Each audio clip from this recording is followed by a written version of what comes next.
नमस्कार बालमित्रांनो, मी मेघना काळे माझ्या यूट्यूब चॅनलमध्ये आपणा सर्वांचं स्वागत करते. आज आपण बघणार आहोत डायरेक्ट अँड इनव्हर्स प्रपोर्शन. मागल्या व्हिडिओमध्ये आपण डायरेक्ट प्रपोर्शन बघितलं. आज आपण बघणार आहोत इनव्हर्स प्रपोर्शन. इनव्हर्स प्रपोर्शन कसं ओळखायचं ते मी आज तुम्हाला शिकवणार आहे. आता आपण बघितलं डायरेक्ट प्रपोर्शन मध्ये एक क्वांटिटी इन्क्रीज झाली की दुसरी क्वांटिटी सुद्धा इन्क्रीज होते. परंतु समजा आपल्याला एक भिंत बांधायची आहे. जर 5 मजूर ती भिंत 10 दिवसात बांधत असेल तर समजा आपण मजुरांची संख्या वाढवली. जर आपण 10 मजूर लावले तर तीच भिंत बांधण्याचा जो कालावधी आहे, जो पिरियड आहे तो कमी होईल. म्हणजेच लेबरची संख्या इन्क्रीज झाली तर नंबर ऑफ डेज डिक्रीज झाले. यामध्ये आपल्या लक्षात येते की एक क्वांटिटी इन्क्रीज झाली की दुसरी डिक्रीज होते. यालाच आपण इनव्हर्स प्रपोर्शन असं म्हणतो. For example, suppose Sudha has to solve 18 problems in a problem set.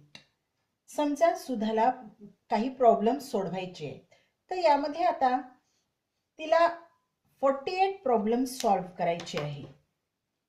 समजा 48 प्रॉब्लेम्स साठी तिला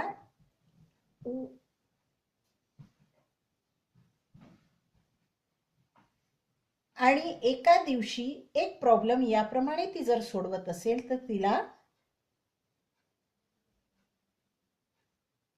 48 डेज लागेल. समजा तिने 8 प्रॉब्लेम्स एव्हरी डे जर सोडवले, जर 8 प्रॉब्लेम्स एव्हरी डे सोडवले तर तिला 6 डेज लागतील. आता इथे बघू आपण हे डेज कसे निघतील. जर 48 प्रॉब्लेम्स ती 48 एक प्रॉब्लेम याप्रमाणे सोडवत असेल 48 डेज मध्ये, तर तिला 48 डेज लागेल. जर 48 प्रॉब्लेम्स ती 8 याप्रमाणे, समजा दिवसाला 8 प्रॉब्लेम याप्रमाणे सोडवत असेल तर तिला 6 डेज लागेल. जर ती 12 प्रॉब्लेम्स अ डे सोडवत असेल, समजा एका दिवशी 12 प्रॉब्लेम्स सोडवत असेल तर 48 प्रॉब्लेम्स सोडवायला तिला 4 डेज लागेल. तिला 4 डेज लागतील. आता इथे आपण बघू शकता की 48 प्रॉब्लेम्स आहेत आणि एक दिवस याप्रमाणे ती प्रॉब्लेम सोडवत असेल तर तिला 48 डेज लागेल. जर 8 प्रॉब्लेम्स अ डे ती सोडवत असेल तर तिला 6 डेज लागतात. यांचा प्रॉडक्ट घेतला तर 48 प्रॉब्लेम्स आले. जर 12 प्रॉब्लेम्स अ डे सोडवत असेल, म्हणजे एका दिवशी 12 प्रॉब्लेम्स सोडवत असेल तर तिला 48 प्रॉब्लेम्स सॉल्व करायला 4 डेज लागतात. म्हणजेच 48 प्रॉब्लेम्स सोडवायला 4 डेज लागतात. आता या ठिकाणी आपण प्रॉब्लेम्स आणि डेज याचा प्रॉडक्ट घेतला तर तो number of problems, total number of problems प्रमाणे आला. जर 48 प्रॉब्लेम्स सोडवायचे असेल तिला आणि एका दिवसाला ती एक याप्रमाणे सोडवत असेल तर तिला 48 डेज लागेल. जर 8 प्रॉब्लेम्स अ डे ती प्रॉब्लेम सोडवत असेल, म्हणजेच एका दिवशी 8 प्रॉब्लेम्स याप्रमाणे जर ती प्रॉब्लेम सोडवत असेल तर तिला 6 डेज लागेल. आणि अगेन यांचा प्रॉडक्ट येतोय 48. जर एका दिवशी ती 12 प्रॉब्लेम सोडवत असेल तर 48 प्रॉब्लेम्स तिला सोडवायला 4 दिवस लागते. म्हणजेच हा जो प्रॉडक्ट आहे तो पुन्हा 48 येतो.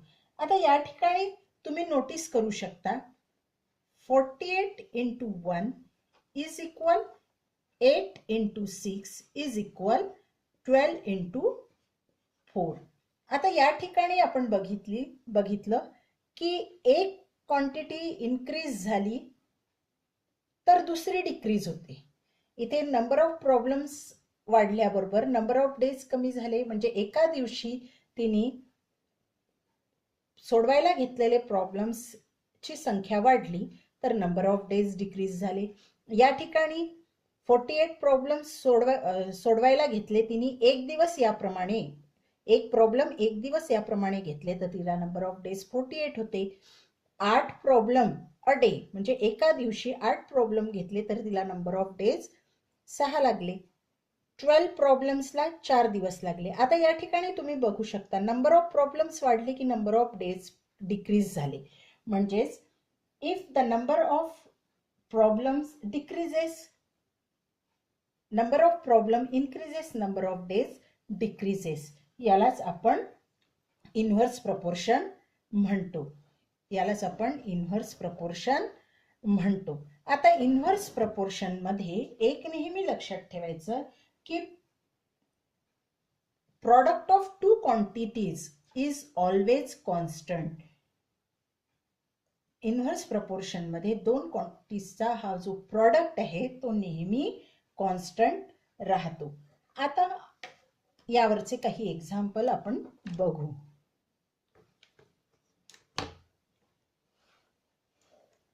5 workers take 12 days to weed a field. म्हणजेच 5 वर्कर एक शेत नांगरणी करायला 12 दिवस घेतात. आता या ठिकाणी वर्ड प्रॉब्लेम सोडवताना पहिले क्वांटिटीज कोणकोणत्या दिलेल्या आहे त्या नोट डाऊन करून घ्या. पहिली क्वांटिटी दिली आहे वर्कर आणि दुसरी दिली आहे डेज. आता या ठिकाणी 5 workers take 12 days. How many days would 6 workers take.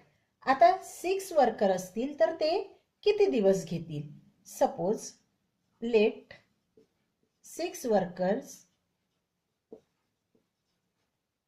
Take x days. आता आपल्याकडे 6 वर्कर्स आहेत तर नंबर ऑफ डेज x आहे.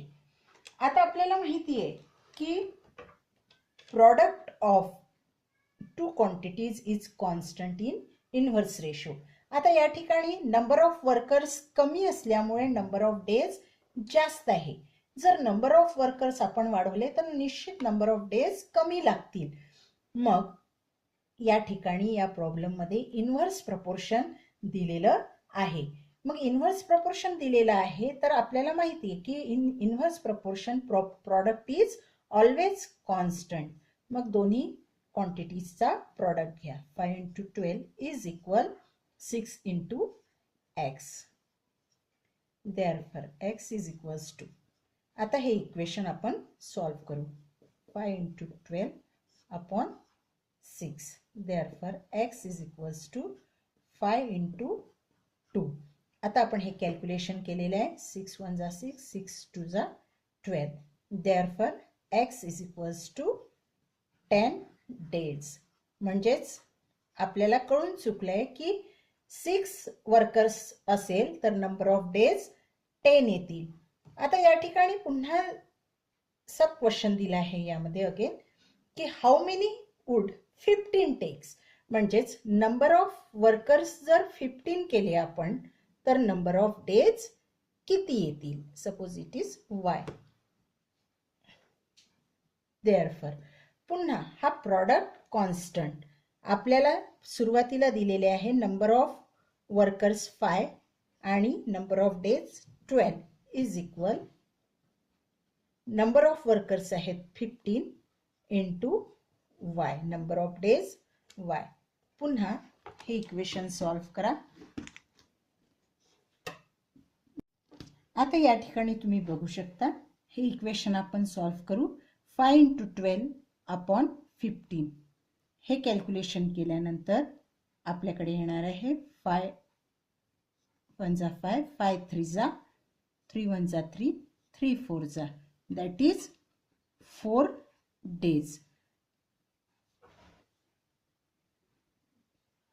म्हणजेच ज्या वेळेला नंबर ऑफ वर्कर्स 6 असतील त्यावेळेला नंबर ऑफ डेज आपल्याला 10 लागेल, आणि ज्या वेळेला नंबर ऑफ वर्कर्स 15 असेल त्यावेळेला नंबर ऑफ डेज 4 असतील. म्हणजेच नंबर ऑफ वर्कर्स वाढल्यावर नंबर ऑफ डेज डिक्रीज झालेले आहे. यालाच इन्व्हर्स प्रपोर्शन असे म्हणतात. थँक्यू.